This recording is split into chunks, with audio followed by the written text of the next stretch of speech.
네, 성도님들, 오늘 설교에 앞서 광고 말씀을 하나 드리자면, 네, 이걸 영상으로도 꼭 녹화해 보내주시면 감사하겠습니다. 네, 우리 청년들, 어제 문자 받으셨죠? 지난주에 우리 성도님들께서 많이 후원해 주셔서 정말 많은 후원금이 모였는데요. 그런데, 아직도 모자란다라고 합니다. 그래서 우리 청년들이, 지난주처럼은 아니고, 이번 오는 주일날 미니 바자회를 1층과 식당에서 연다고 합니다. 근데 마침 이번 주가 새 모임이라서 우리 식당 운영하지 않잖아요.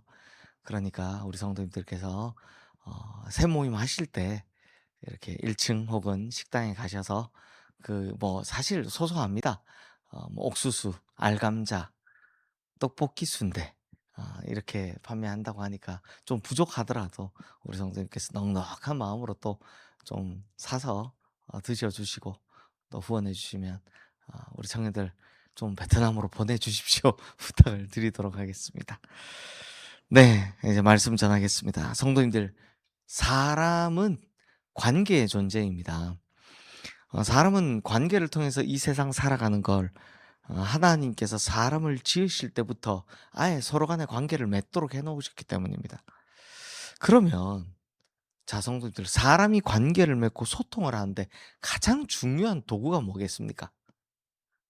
말입니다. 언어입니다. 언어를 통해서, 말을 통해서 사람은 의사소통을 하기 때문입니다.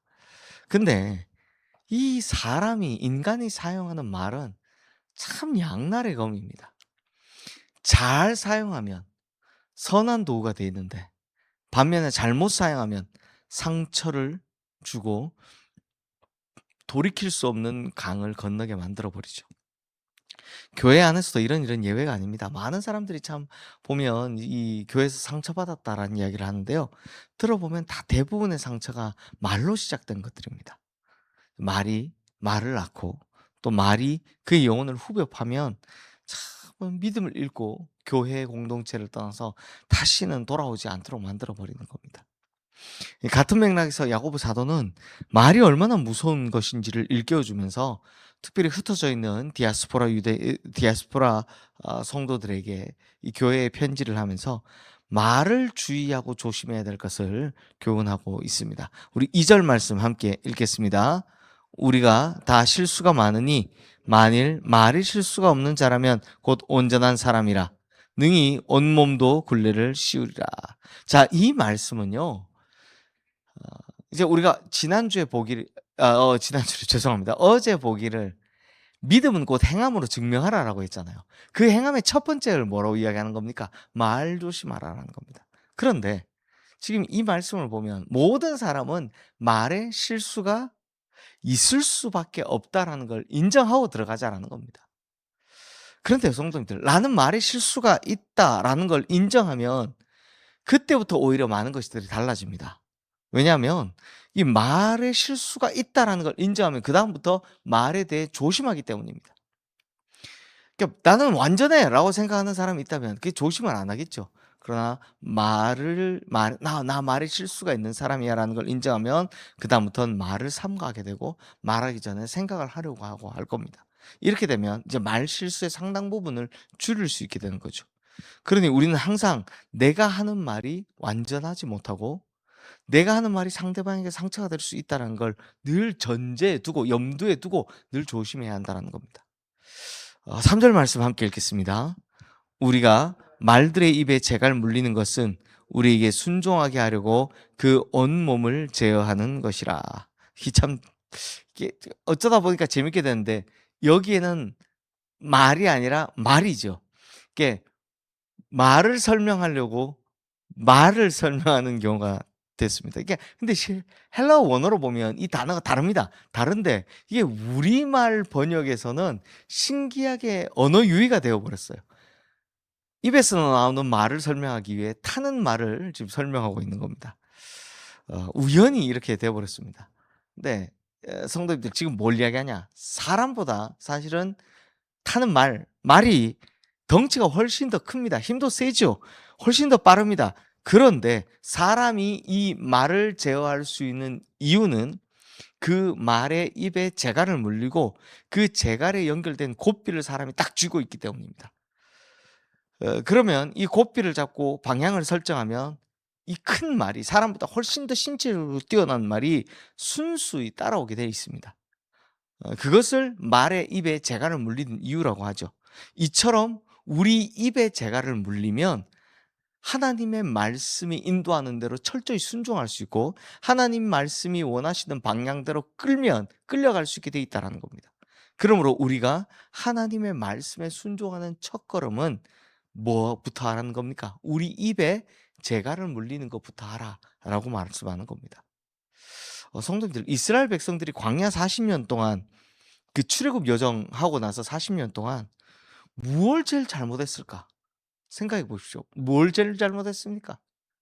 그들이 여러 가지 죄악들이 있겠지만 뭐 불순종 뭐 여러 가지 죄악이 좀 있겠지만 제일 첫 번째 근본 원인은 뭐냐면 그들의 입에 재갈을 물리지 않았던 겁니다.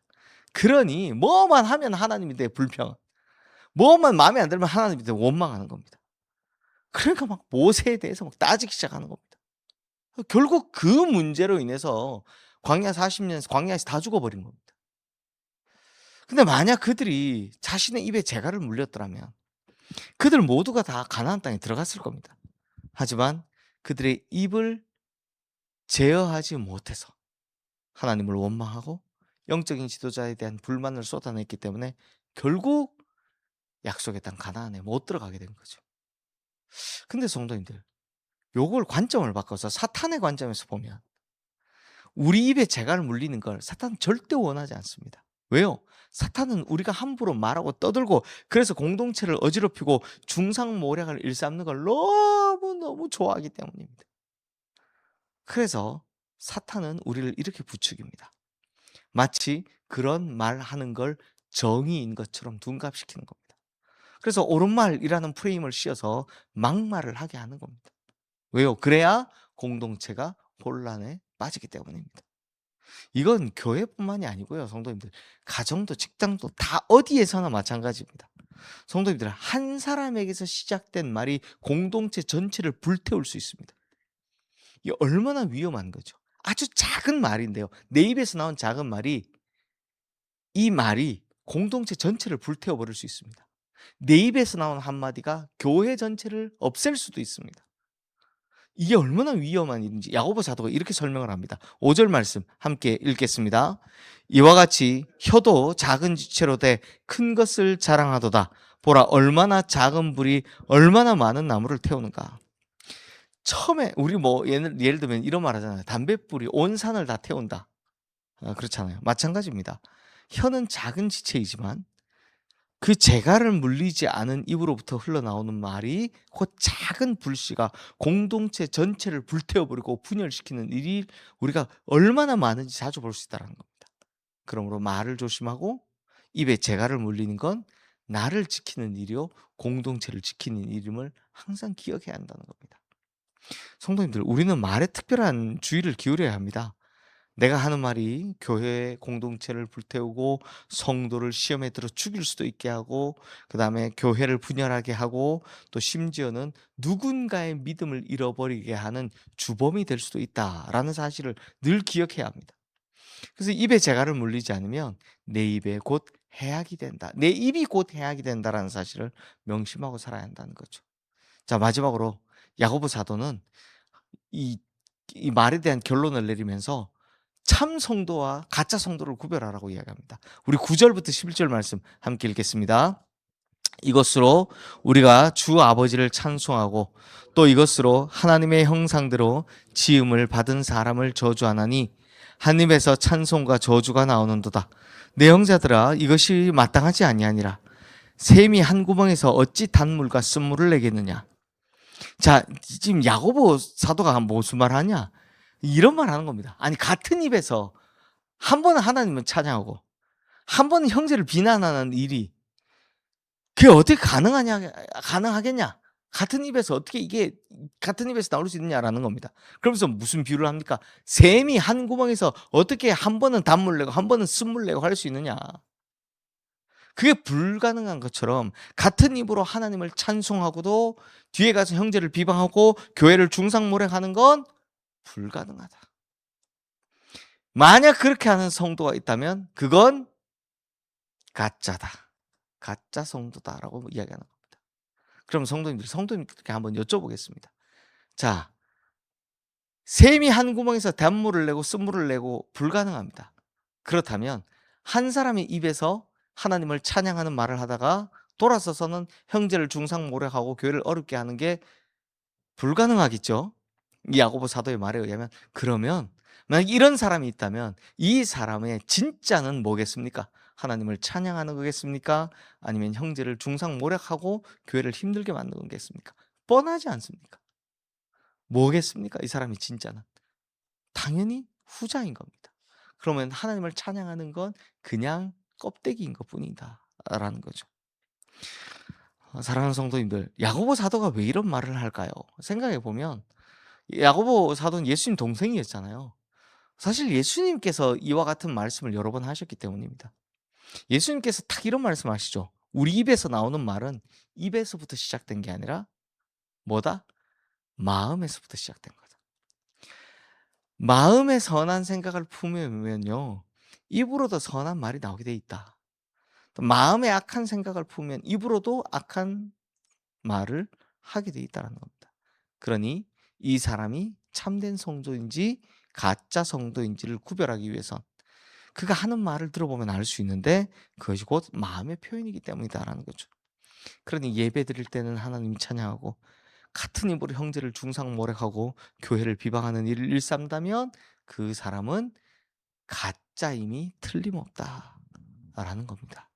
그러므로 성도님들, 우리가 하나님 앞에서 진짜인지 가짜인지는 우리가 사용하는 말로 분별할 수 있습니다.